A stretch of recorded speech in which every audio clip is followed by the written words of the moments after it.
Forgetfulness of being.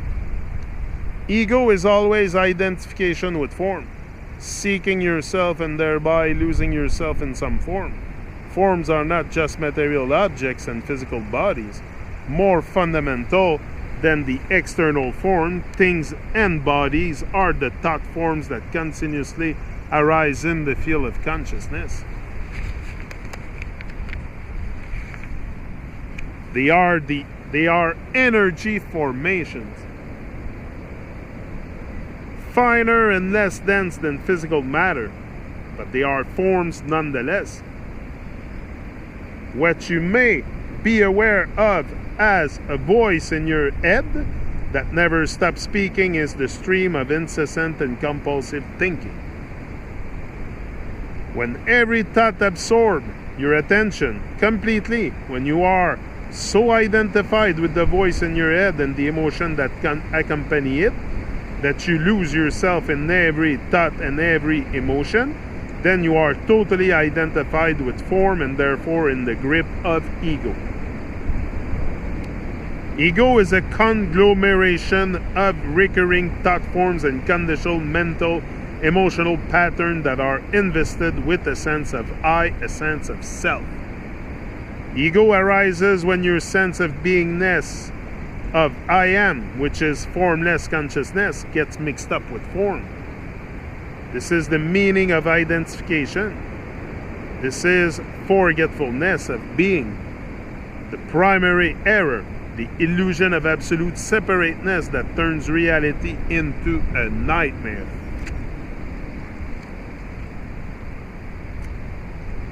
Yeah.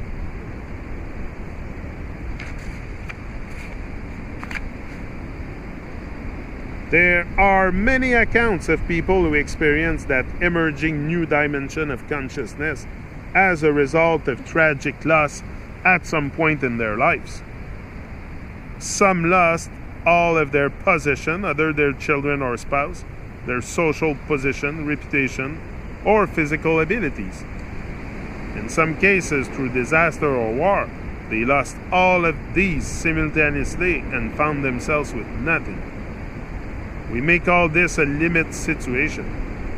Whatever they had identified with, whatever gave them their sense of self, had been taken away. Then suddenly and inexplicably, the anguish or intense fear they initially felt gave way to a sacred sense of presence, a deep sense and serenity and complete freedom from fear. This phenomenon must have been familiar to St. Paul. Who is St. Paul? I don't know. St. Paul, who used the expression, the peace of God which passeth all understanding. It is indeed a peace that doesn't seem to make sense, and the people who experienced it ask themselves, in the face of this, how can it be that I feel such peace? Yeah. The answer is simple once you realize what the ego is and how it works. When forms that you had identified with, that gave you your sense of self, collapse or are taken away, it can lead to a collapse of the ego, since ego is identified with forms. When there is nothing to identify with anymore, who are you? When forms around you die or death approaches, your sense of beingness, of I am, is freed from its entanglement with form. Spirit is released from its imprisonment in matter. You realize your essential identity as formless, as an all-pervasive presence of being prior to all forms, all identification.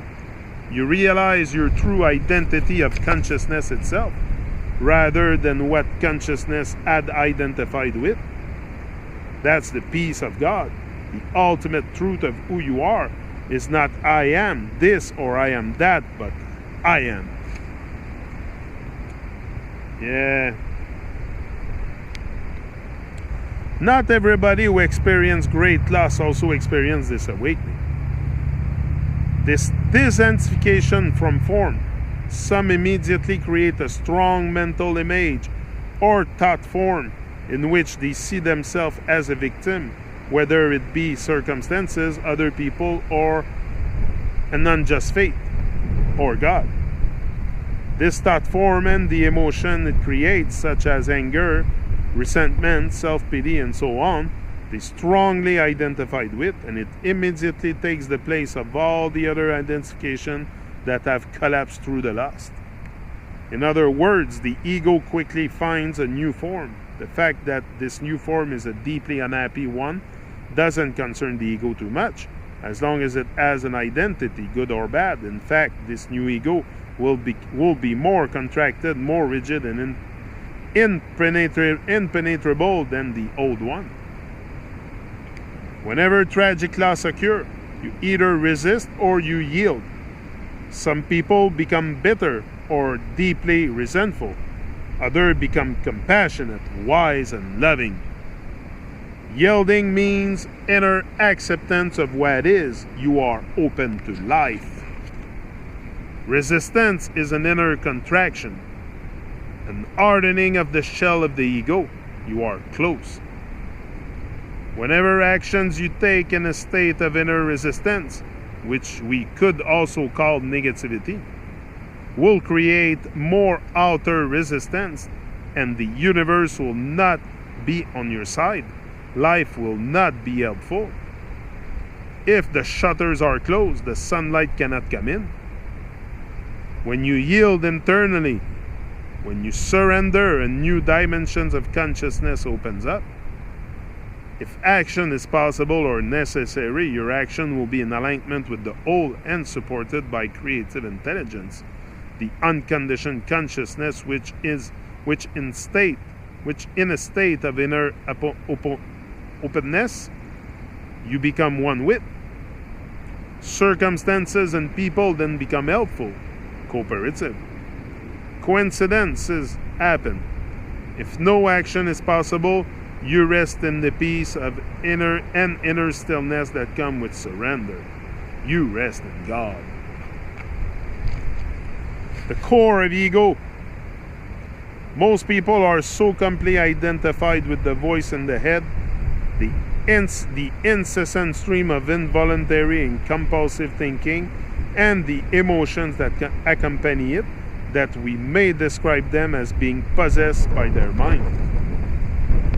As long as you are completely unaware of this, you take the thinker to be who you are. This is the egoic mind. We call it egoic because there is a sense of self, of I, ego. In every thought, every memory, every interpretation, opinion, viewpoint, reaction, emotion. This is unconsciousness, spiritually speaking. Your thinking, the content of your mind, is of course conditioned by the past. Your upbringing, culture, family background, and so on. The central core of all your mind activity consists of certain repetitive and persistent thoughts, emotions, and reactive patterns that you identified with most strongly. This identity is the ego itself.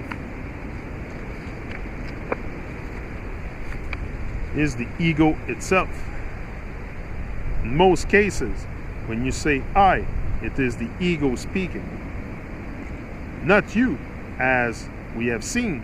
It consists of thoughts and emotions, of a bundle of memories you identified with as me and my story, of habitual roles you play without knowing it, or collective identification such as nationality, religion, race, social class, or political allegiance. It also contains personal identification, not only with possessions, but also with opinions, external appearance, long-standing resentment, or concept of yourself as better than or not as good as others, as a success or failure. The content of the ego varies from person to person, but in every ego the same structure operates. In other words, ego only differs on the surface. Deep down, they are all the same. In what way are they the same? They live on identification and separation. Oh, I have to let you go because no more. I have to change the memory card. I'll be back. He's out.